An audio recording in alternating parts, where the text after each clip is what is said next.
Hi friends, ಇವತ್ತು ಮನೆಯಲ್ಲೇ garlic bread ಮಾಡಿದ್ದೀನಿ. ಬನ್ನಿ ಆ ರೆಸಿಪಿನ ನೋಡ್ಕೊಂಬರೋಣ. ತುಂಬ ಚೆನ್ನಾಗಿತ್ತು.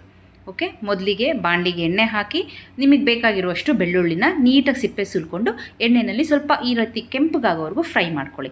ಫ್ರೈ ಮಾಡ್ಕೊಂಡ್ಮೇಲೆ ಈಗ ನಾನು ಅದನ್ನು ಮ್ಯಾಶ್ ಮಾಡ್ಕೊತಾ ಇದ್ದೀನಿ. ಇವಾಗ ಇದಕ್ಕೆ ನಾನು 2 ಸ್ಪೂನಷ್ಟು ಚಿಲ್ಲಿ ಫ್ಲೇಕ್ಸು, 2 ಸ್ಪೂನಷ್ಟು ಆರಿಗ್ಯಾನೋ, ಇನ್ನು ಒಂದು ಸ್ವಲ್ಪ ಕೊರಿಯಾಂಡರ್, ಒಂದು ಅರ್ಧ ಹಿಡಿಯಷ್ಟು ಕೊರಿಯಾಂಡರ್ನ ಹಾಕ್ಕೊಂಡು, ಮತ್ತು ಅದಕ್ಕೆ 2 ಸ್ಪೂನಷ್ಟು ಬಟರ್ ಹಾಕ್ಕೊಂಡು, ಇದಕ್ಕೆ ನೀವು ಬೇಕಾದರೆ ಈಗಲೇ ಸಾಲ್ಟ್ ಹಾಕ್ಕೋಬೋದು. ನಾನು ಸಾಲ್ಟ್ ಆಮೇಲೆ ಹಾಕ್ಕೊಂಡೆ. ನೋಡಿ, ಈ ರೀತಿ ಸಾಲ್ಟ್ ಹಾಕ್ಕೊಂಡು ಒಟ್ಟಿಗೆ ಎಲ್ಲ ಟೋಟಲಾಗಿ ಮ್ಯಾಶ್ ಮಾಡ್ಕೊಳ್ಳಿ.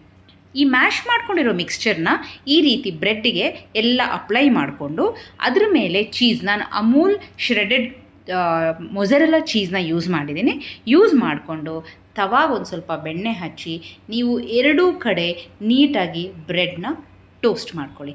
ಈ ರೀತಿ ಮಾಡಿಕೊಂಡು ಈ ಟೈಪ್ ಗಾರ್ಲಿಕ್ ಬ್ರೆಡ್ನ ಮಾಡಿ ತಿಂದು ನೋಡಿ friends. Actually it was tasty, it was very very yummy. So try ಮಾಡಿ, ನನಗೆ ಕಮೆಂಟಲ್ಲಿ ಹೇಗೆ ಬಂತು ಅಂತ ತಿಳಿಸಿ. ಲೈಕ್ ಮಾಡಿ, ಸಬ್ಸ್ಕ್ರೈಬ್ ಮಾಡಿ. Thank you.